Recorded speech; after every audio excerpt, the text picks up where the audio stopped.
하겠습니다. 우리 하나님 말씀 보겠습니다. 마가복음 14장 3절에서 9절까지 말씀. 제가 지난주 목을 좀 과하게 섰나 봅니다. 그래서 원래는 저 목소리가 이렇게 잠기고 이 답답한 목소리가 아닌데 좀 양해해 주시고, 아시다시피 옥구슬 굴러가는 그런 목소리 아닙니까? 근데 저도 좀 답답합니다. 양해를 해 주시고요. 그래서 마가복음 14장 3절에서 9절 말씀을 우리 박동균 학생의 음성으로 봉독하겠습니다. 하나님께서 주신 말씀 봉독하겠습니다. 마가복음 14장 3절에서 9절 사이의 말씀입니다. 예수께서 베다니 나병 환자 시몬의 집에서 식사하실 때에 한 여자가 매우 값진 향유 곧 순전한 나드 한 옥합을 가지고 와서 그 옥합을 깨뜨려 예수의 머리에 부으니, 어떤 사람들이 화를 내어 서로 말하되 어찌하여 이 향유를 허비하는가?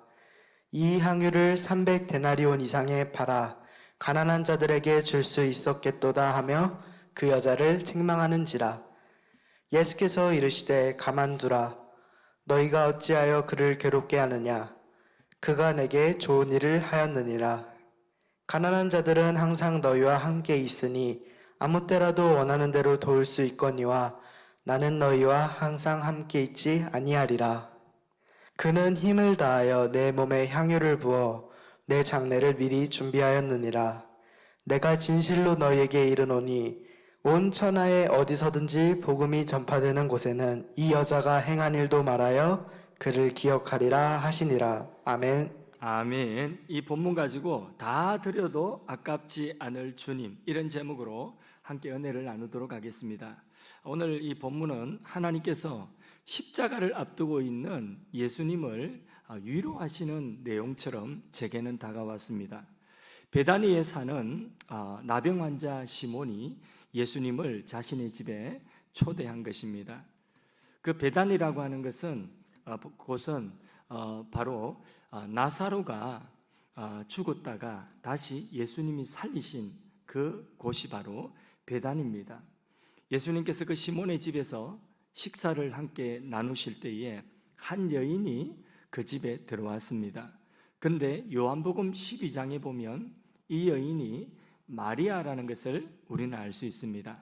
그 마리아는 누구냐? 바로 그 베다니, 나사로라고 하는 사람이 병이 들어 죽어서 4일이 지나고 무덤에 묻혔었는데, 그런데 예수님이 그곳에 찾아가셔서 죽은 지 4일이 지난 그 나사로를 살려주셨습니다. 그 나사로의 누이가 누구냐면 바로 이 마리아라고 하는 것입니다. 마리아는 순전한 나드 향유 한 옥합을 가지고 예수님께 나왔습니다. 한번 생각해 보십시오. 자기 오라버니가 바로 얼마 전에 예수님이 죽은 그 오라버니를 죽은 지 4일이 지났는데 살려냈어요. 얼마나 감동이 되고 얼마나 그 은혜가 크겠습니까? 그 향유 옥합을 가지고 와서 그 옥합을 예수님을 위하여 깨뜨린 것입니다. 그런데 이 옥합이 굉장히 비싼 향유 옥합인 것입니다. 그래서 얼마나 비싸나 찾아봤더니 사람이, 노동자가 1년 내내 1년 동안 하나도 안 쓰고 일해서 모아야 되는 그 1년치 연봉에 해당되는 그 정도로 값비싼 향유였습니다. 그런데 이 향유는 너무 값비싸기 때문에 한두 방울만 집에 뿌려놓아도 집안에 그 향기가 은은하게 그렇게 퍼지는 그런 값비싼 향유였는데, 옥합 전체를 조금도 아까워하지 않고 팍 깨뜨려서 예수님의 몸에다가 그 향유를 이 여인이 다 부어드렸습니다. 그때에 그것을 보고 어떤 사람이, 야, 저 여자 정신 나간 거 아니야? 아니 왜 이렇게 값비싼 향유를 갖다가 이렇게 허비를 해? 가난한 사람들에게 팔아가지고 나누어주면 얼마나 좋은 일을 많이 할 수 있는데 저 여자 미친 거 아니야? 왜 저렇게 이렇게 값비싼 걸 허비를 해? 라고 심하게 질책을 했습니다. 책망을 했습니다. 그런데 요한복음에 보면 그에게 그렇게 책망한 그 사람이 누구냐? 바로 예수를 팔아먹은 가룟 유다라고 나와 있습니다. 가룟 유다의 책망에 아마 우리가 마리아 같았으면 큰 시험에 들고 상처를 입었을 것 같습니다. 딴에는 자기에게 있는 가장 소중한 것을 다 부어서 헌신을 했는데 그걸 갖다가 허비한다, 낭비한다, 책망을 했으니 헌신하고 요걸로 얻어먹으니까 상처를 입을 것 아니겠습니까? 그러나 사람의 칭찬이나 사람의 비난은 사실 별것이 아닙니다. 중요한 것은 주님께서 어떻게 그것을 보시느냐, 주님이 그것을 어떻게 인정하시느냐 하는 것이 중요한 것입니다. 주님이 인정하시면 족하리, 바로 그겁니다. 주님이 인정하시면 그것으로 족한 것입니다. 여기 이 장면에서 예수님이 그러면 이 여인에 대하여서 어떻게 인정해 주셨느냐, 예수님께서 이 여인의 그 향유 옥합 깨뜨린 것에 대하여서 또 그것을 비난하는 그 제자에 대하여서 예수님이 어떻게 반응하셨느냐, 야, 너 왜 이 여인을 괴롭히느냐, 저는 힘을 다해서 내게 좋은 일을 행하였느니라. 가난한 자들이야 너희 옆에 항상 있지 않느냐, 그러나 나는 그렇지 않다. 제가 내 몸에 향유를 부어서 나의 장례를 준비하였느니라, 이렇게 말씀했습니다. 저 여인이 내게 좋은 일을 행하였다. 영어 성경에 보니까 beautiful thing to me, 나에게 아름다운 헌신을 하였다, 이렇게 말씀을 하고 있는 것이에요. 유대 지역은 날씨가 매우 더운 곳이죠. 사람이 죽으면 시신이 급속히 부패가 되기 시작합니다. 시신에 향유를 바르고 우리는 3일 또는 5일 이렇게 장례를 지내지만은 그 유대인들은 시신이 빨리 썩기 때문에, 냄새 때문에 이 시신을 바로 그날에 장례를 하는 거예요. 그래서 사람이 죽으면 곧바로 죽음을 확인하고 거기에 향유를 몸에 바르고 냄새가 퍼져나가지 않도록 그렇게 이 조치를 하는 게 그 향유예요. 그래서 장례식 때 이런 값비싼 향유가 쓰이는 거예요. 또는 결혼식 때 쓰이든지. 그래서 이 값비싼 향유를 몸에다가 이렇게 바르면서 그날의 장례를 치르는 거예요. 시신이 썩고 냄새가 나기 때문에 그런 것입니다. 바로 이 일을 지금 누가 하고 있느냐?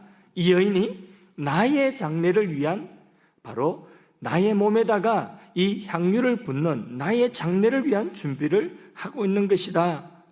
이 말씀이, 이 여인의 행동이 얼마나 힘이 되었는지, 예수님은 이 여인의 이 행동이 얼마나 위로가 되었는지 막 자랑하고 싶어요.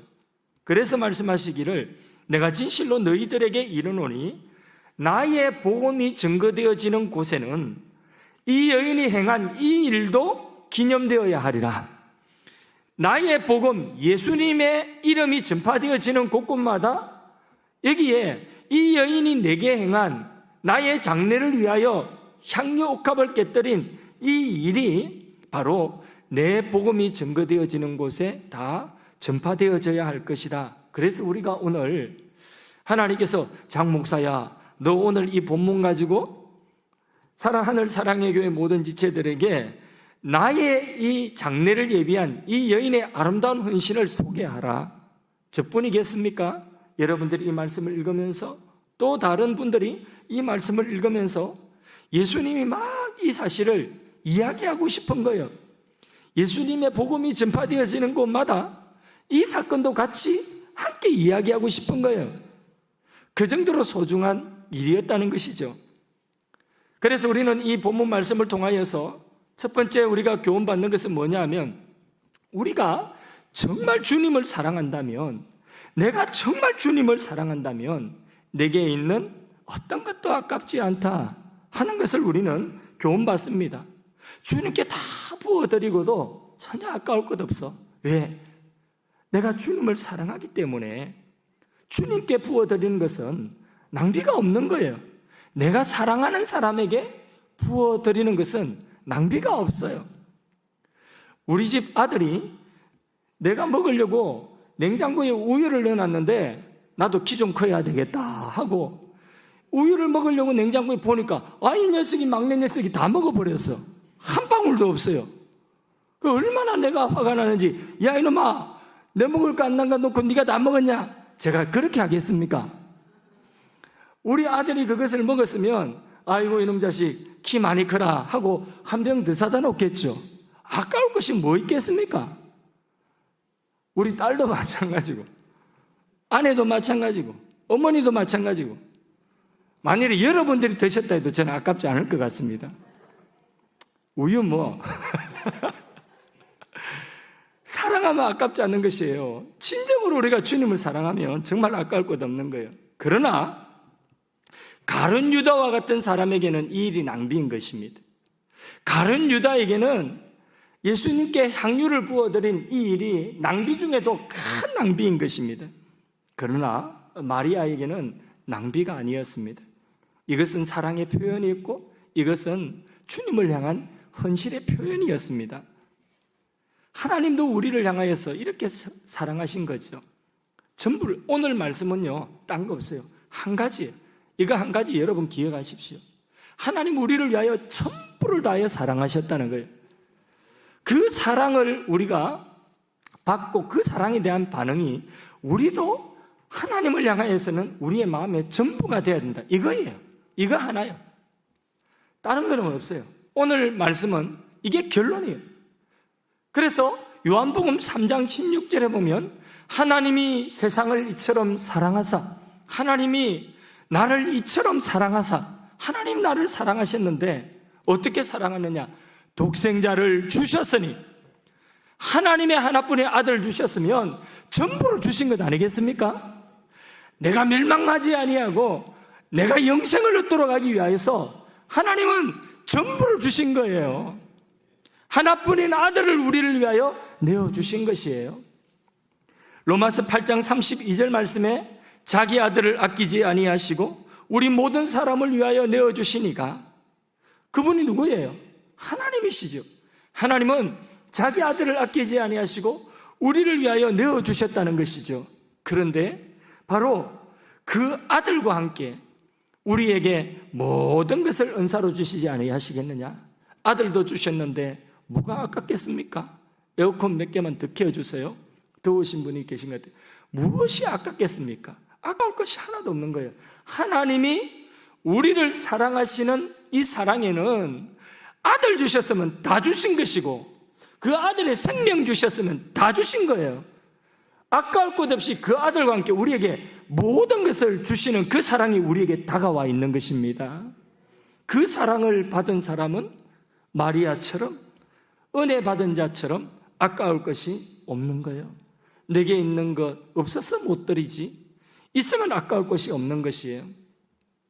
역대상 29절 2절에서 5절 사이의 말씀에 보면 다윗은 자기처럼 목동이고 어디가 들에서 뭐 양이나 치던 그 사람을 하나님이 택하셔서 이스라엘의 임금을 삼으신 그 사실이 얼마나 감사한지. 그래서 다윗은 자기가 왕궁에 편하게 지내는 것을 너무나 황송해가지고 하나님 제가 하나님 위하여 성전 짓겠습니다 했더니 하나님이 너 안 된다는 거예요. 너 피 많이 흘렸으니까 네 때는 안 된다. 네 아들 때나 될 것이다. 이러니까 그 말도 받아가지고 다윗이 일평생 자신의 재산을 모아가지고 자신의 아들 때에 지을 그 성전을 위하여 아낌없이 마지막에 드리는 내용이 역대상 29절 2절에서 5절 사이의 말씀인데 한번 읽어보도록 하겠습니다. 자, 역대상 29장 2절에서 5절까지의 말씀. 내가 이미 내 하나님의 성전을 위하여 힘을 다하여 준비하였나니 곧 가구를 만들 금과 은과 녹과 철과 나무와 또 만호와 가공할 검은 보석과 채석과 다른 모든 보석과 옥돌이 매우 많으며 성전을 위하여 준비한 이 모든 것 외에도 내 마음이 내 하나님의 성전을 사모함으로 내가 사유한 금, 은으로 내 하나님의 성전을 위하여 드렸노니 곧 오빌의 금 3,000달란트와 수는 7,000달란트라. 모든 성전벽에 입히며 금, 은그릇을 만들며 장인의 손으로 하는 모든 일에 쓰게 하였노니 오늘 누가 즐거이 손에 채워 여호와께 드리겠느냐 하는지라. 다윗은 금 3,000달란트, 오늘 우리 중량으로 보면 100톤이에요. 금을 100톤을 평생을 모았어요. 은 7,000달란트 240톤이에요. 은을 평생에 모았습니다. 그리고는 조금도 아끼지 아니하고 하나님께 다 드리고 아까워하는 마음이 없이 오히려 기뻤어요. 기뻐서 하시는 말씀이 뭐냐? 주께서 나로 이와 같이 드릴 수 있게 하심에 감사합니다. 찬양했어요. 좀 넘어가서 29장 역대상 29장 10절에서 14절 사이에 말씀도 한번 읽어보겠습니다. 14절까지 10절. 다윗이 온 회중 앞에서 여호와를 송축하여 이르되 우리 조상 이스라엘의 하나님 여호와여 주는 영원부터 영원까지 송축을 받으시옵소서. 여호와여 위대하심과 권능과 영광과 승리와 위엄이 다 주께 속하였사오니 천지에 있는 것이 다 주의 것이로소이다. 여호와여 주권도 주께 속하였사오니 주는 높으사 만물의 머리이심이니이다. 부와 기가 주께로 말미암고 또 주는 만물의 주제가 되사 손에 근세와 능력이 있사오니 모든 사람을 크게 하심과 강하게 하심이 주의 손에 있나이다. 우리 하나님이여 이제 우리가 주께 감사하오며 주의 영화로운 이름을 찬양하나이다. 나와 내 백성이 무엇이기에 이처럼 즐거운 마음으로 드릴 힘이 있었나이까? 모든 것이 주께로 말미암았사오니 우리가 주의 손에서 받은 것으로 주께 드렸을 뿐이니이다. 아멘. 날 위해 생명 주신 예수님 앞에 무엇이 아까울 것이 있겠습니까? 그 예수님을 내가, 그 하나님의 사랑을 내가 만났다고 한다면 하나님께 아까운 것 없어요. 시간이 뭐 아깝겠고 물질이, 나의 재능이 무엇이 아까울 것이 있겠습니까? 이것이 바로 뭐냐? 마리아의 마음이었다는 거예요. 이것이 바로 다윗의 마음이었다는 거예요. 이것이 바로 오늘 은혜 받은 성도의 마음인 것입니다. 은혜를 입었거나 사랑을 하면 전혀 아깝지 않은 것입니다. 저희 어머니는 옛날에 소학교밖에 안 나오신 분이십니다. 그것도 다 나오셨는가 모르겠습니다. 그러나 제게는 큰 스승입니다. 인생의 큰 스승입니다. 자신을 위해서는 음식 하나도, 자신을 위해서는 양말 한 짝도 절제하시며 쓰지 아니하시고 아끼시는 분이십니다.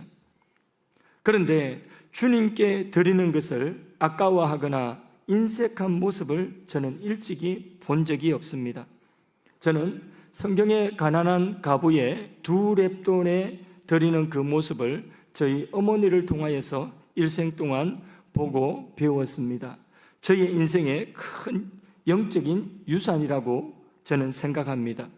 충청도 어느 부잣집 무남 동료가 이화여대를 과거에 다녔어요. 대단한 거죠. 시골에서 대학을 그것도 이화여대를 다니는데 여름 방학이 되어서 방학 때에 자기 집에 내려온 것이죠. 그런데 마침 그때에 태풍이 불고 홍수가 나서, 비가 많이 와서 홍수가 났는데 물 구경하려고 시냇가에 나갔다가 그만 그 시냇물에 휩쓸려서 급류에 떠밀려 내려간 것입니다. 그런데 마침 그 집에 머슴살이 하는 사람이 그걸 본 거예요. 그리고는 달려가서 그 급류에서 자기 목숨을, 자기 생명을, 목숨을 아끼지 아니하고 물속에 뛰어 들어가서 그래서 그 주인집 따님을 살려낸 것입니다. 극적으로 그렇게 살아난 것이죠. 그런데 이 주인집 딸이 얼마나 고마운지, 내 생명의 은인이라고, 죽을 사람이 살았다고 하면서 내가 이 사람과 결혼해서 이 사람을 평생 동안 생명의 은인으로 그렇게 섬기면서 당신과 결혼하고 싶다는 거예요. 그래서 그 결혼이 이루어졌다는 것이죠. 그 이야기가 참 들어보니 은혜가 있고 굉장히 의리가 있는 거예요. 정말 멋진 사람인 것 같아요. 은혜를 아니까. 그리고 굉장히 의리가 있어요. 그런데 세상 모든 사람들이 다 그렇게 의리가 있는 것은 아니더라고요. 저도 비슷한 일을 경험을 했습니다. 제가 총각 때에 울산에 저희 고모가 농장을 하셨는데 그 고모 댁에 몇 달 동안에 제가 거기에서 좀 쉬기도 하고 또 농장 일도 거들기도 하고, 그래서 청년 시절에 그 농장에서 일을 조금 했습니다. 어느 날 아침 태풍이 부는 날이었어요. 바람이 세차게 불고 비가 많이 내리는 아침이었습니다. 그런데 그 아침에 보니까 한 아가씨가 공장에 출근한다고 그 비바람 치는데 우산을 갖다가 이렇게 하고 받치고 오더라고요. 그 우산이 곧 날아갈 것. 근데 우산이 날아가지 않으려고 막 이렇게 감싸고 있더라고요. 그런데 큰 길로 안 가고 이 아가씨가 공장에 가는 지름길이 수로가 있는데 그 농로 수로가 있는데 그 농로 수로 뚝길 위로 거기에 우산을 받치고 이렇게 막 그 태풍에 이렇게 가는 거예요. 그걸 보니까 아이고 저거 위험한데 저 날아가는 거 아니가? 이게 뚝길이 요 정도 돼요. 요 정도 뭐 한 두 사람 세 사람 지나가려나? 그 정도 되는 길인데 그 굉장히 위태한데 아니나 다를까? 이 아가씨가 우산이 이렇게 가다가 그냥 얼마 못 가서 그 뚝위에서 바람이 휙 날려가지고 우산하고 같이 그 수로에 빠져버린 거예요. 그러니까 막 그 급류에 떠밀려가지고 이 아가씨 떠내려가는데 그걸 보고 아이고 죽겠다 싶어서 그래서 옆에 있는 형님을 데리고 그리고는 저 뛰어가가지고요 뭐 삽, 꽃갱이 이런 거 길쭉한 걸 가지고 막 뛰어가서 그 수로 내려오는 거기에 길목에 기다리고 있다가 그 아가씨를 건져냈어요. 그렇게 건져내고 나서 이 아가씨가 그냥 너무 경황이 없어 거기 갔는데 사람 목숨 하나 살린 것 아니겠습니까? 그런데 제 마음속에는 제가 총각이었고 그때에 이 아가씨가 찾아와서 저를 살려주신 생명의恩인인데 저와 결혼해 주세요. 장가 가고 싶어서 그런 생각을 가지고 있었는데 아니 저와 결혼해 주세요. 이렇게 하지는 못한다 할지라도 그래도 찾아와서 고맙습니다. 수박이라도 한 덩이 사가와서 고맙습니다. 이러면 제가 어떻게 작업이라도 한번 걸어보겠는데 그런데 찾아오지도 않는 거예요. 고맙단 말 한마디 인사도 없는 거예요. 이제 수습을 해야 됩니다. 하나님은 살아계셔서 그 모든 것을 다 보고 계셨고 그리고 그 어리없는 사람이 아니라 훨씬 더 어리 있고 훨씬 더 예쁜 지금의 아내를 만나게 하셨습니다. 수습을 다 했어요. 뭐 때문에 박수 치는지 모르겠지만 예, 그렇게 사람의 목숨보다도 사람의 목숨이 온 천하보다도 귀하다고 했지 않습니까?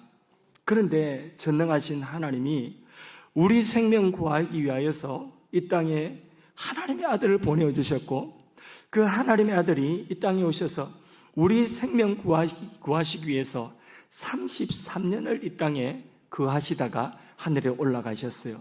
여러분 우리 영종 지역에 대통령이 특별한 관심을 가지고 일주일 동안에 이 지역 구석구석을 다 돌아보면서 이 지역에 특별한 관심을 가지고 일주일을 이 지역을 돌아보고 살폈다고 한다면 대통령이 왔다가 간 자리에 아마 흔적이 있을 거예요. 그렇지 않겠습니까? 일주일을 대통령이 이 좁은 데 이렇게 둘러보고 갔다고 하면 관심 가지고 그러면 틀림없이 대통령이 왔다 간 그 흔적이 여기에 뭐가 남든지 뭐가 생기든지 생길 거예요. 그런데 전능하신 하나님께서 이 땅에 사람이 되어 오셨어요. 전능하신 하나님의 아들이 이 땅에 오셔서 33년 동안에 이 땅에 관심을 가지시고 우리를 향한 그 사랑과 애정과 관심을 가지시고 33년을 거하다가 하늘에 오르셨어요. 그러면 전능자가 왔다가 간 그 자리에 아무런 흔적이 없겠습니까? 아무런 왔다 간 증거가 없겠습니까? 있습니다. 그것이 무엇이겠습니까? 바로 십자가와 부활인 것입니다. 예수 그리스도의 십자가는 하나님이 나를 사랑하시는, 하나님이 여러분들을 사랑하시는 가장 확실한 사랑의 증거인 것입니다. 예수님의 부활은 내게도 영생이 있고 내게도 영원한 생명이 있고 부활이 있다는 확실한 증거인 것입니다. 아멘이십니까? 로마서 5장 8절 말씀에 우리가 아직 죄인 되었을 때에 그리스도께서 우리를 위하여 십자가에 죽으심으로 말미암아 하나님이 우리를 향하신 사랑을 확정, 바로 십자가가 우리를 향한 하나님의 사랑의 증거라는 것입니다. 할렐루야! 뿐만 아니라 요한복음 11장 25절에서 26절 사이 말씀에 예수님이 나는 부활이요 생명이니 나를 믿는 자는 죽어도 살겠고 무릇 살아서 나를 믿는 자는 영원히 죽지 아니하리라. 무슨 말씀입니까? 바로 예수님의 그 부활이 우리의 영생, 우리의 부활의 확실한 증거라는 것입니다. 인정하십니까? 우리는 누구나 죽음 앞에 설 수밖에 없어요. 여기 계신 분들 한 사람도 예외 없어요. 고개 드십시오. 여러분들 모두 한 사람도 예외 없이 모두가 우리 한 사람, 저를 포함해서 죽음 앞에 다 서야 됩니다. 귀담아 들으십시오. 남의 이야기 아닙니다. 지금 내 이야기예요. 한 사람도 예외 없어요. 지금 우리가 건강이 있지만은 그때는 우리에게 건강이 없을 거예요.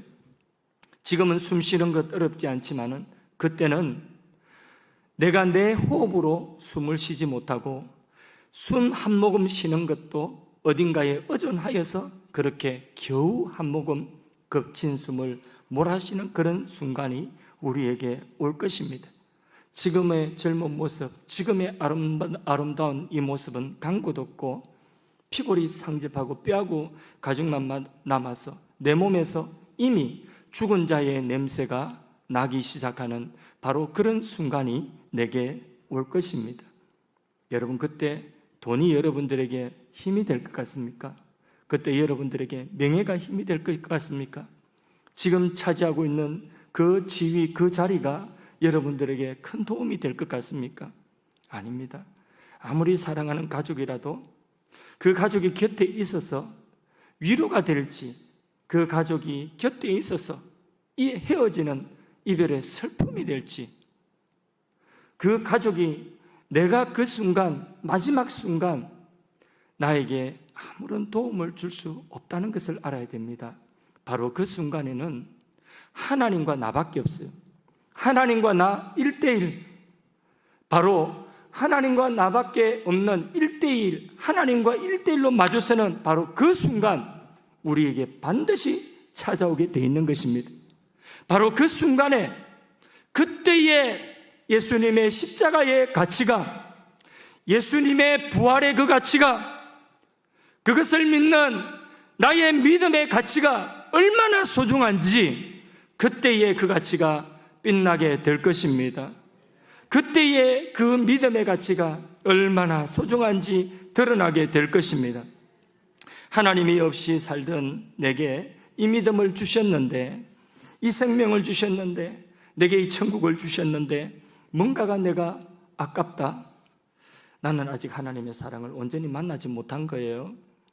아무것도 아깝지 않는 거지. 그게 정상인 것입니다.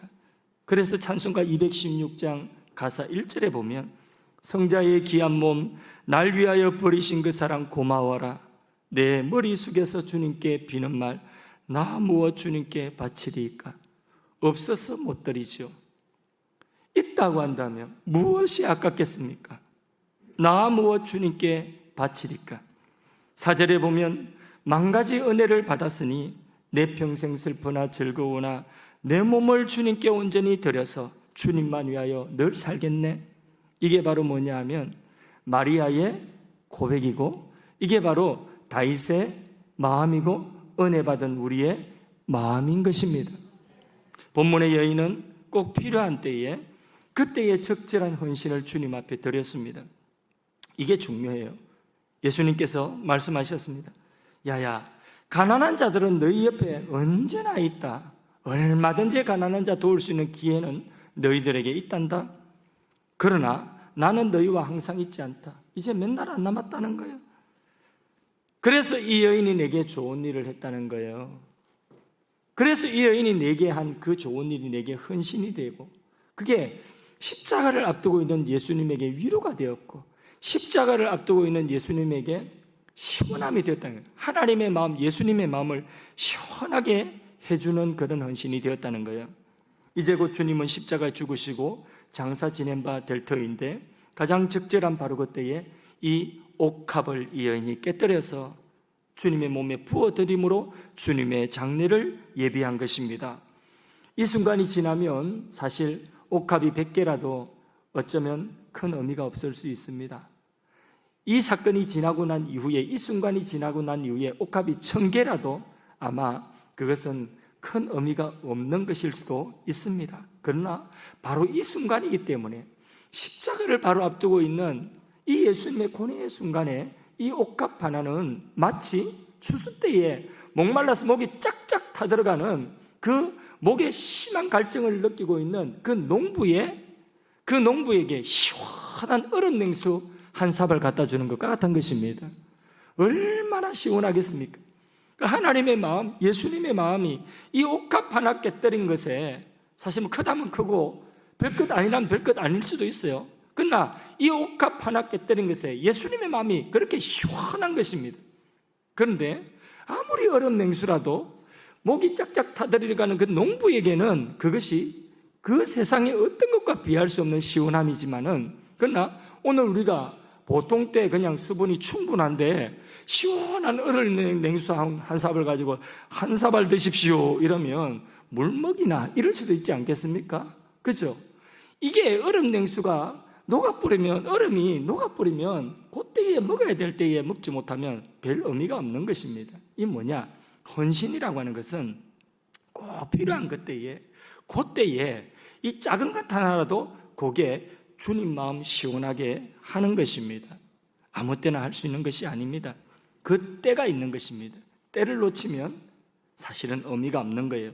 이 옥합조차도 정말 누군가의 순종이 필요할 그때에 주님이 아멘, 제가 주님 앞에 하겠습니다 하는 이 순종이 바로 하나님의 마음을 시원하게 하는 것입니다. 내가 흐르는 시냇물가에 내가 서 있다고 한다. 시냇물이 내 발을 스치고 지나갑니다. 계속 물은 흘러가는 것이에요. 나를 스쳐간 그 물은 다시 내게 돌아오지 않습니다. 우리의 시간도 그래요. 우리의 인생의 시간은 그렇게 시냇물처럼 우리에게 오늘이라고 하는 시간은 나를 스쳐서 지나가는 거예요. 그렇게 지나간 시간은 다시 되돌릴 수가 없는 것이죠. 우리 인생은 그런 것입니다. 하나님은 우리 인생에 기회를 주실 때에 그때에 하나님 앞에 우리의 시간도 주님이 원하시는 그때에 주님 마음을 시원케 해드리는 그런 헌신이 바로 하나님이 기뻐하시는 헌신이 아닌가. 오늘 이 마리아가 그 모습을 우리에게 보여주고 있는 것입니다. 여러분, 우리 인생의 하나님 앞에 사실은 아까울 것이 없는 은혜 받은 자인 것입니다. 하나님께서 우리에게 원하시는 그때에 우리는 아무것도 거리낌이 없이 주님이 원하시는데 내 인생을 드리겠습니다. 그래서 오늘 말씀의 핵심이 뭐라고요? 한 가지라고 했죠. 뭡니까? 하나님은 우리를 위하여 전부를 주셨다는 거예요. 예수님은 우리를 위하여 전부를 주셨다는 거예요. 오늘 그 하나님과 예수님의 사랑은 여러분들을 향하여 전부의 마음을 가지고 오늘도 여러분들을 향하고 있습니다. 여기 계신 분들이 하나님의 자녀라고 한다면 하나님이 한 분 한 분을 향하여서 전부의 마음을 가지고 쏟아부어주고 계시는 것입니다. 그 전부의 마음을 가지고 하나님 다가가는데 나는 그 전부가 부담스러워요. 나는 부담스러워요. 나는 시간이 부담스러워요. 나는 물질이 부담스러워요. 나는 이런저런 이유 때문에 부담스러워요.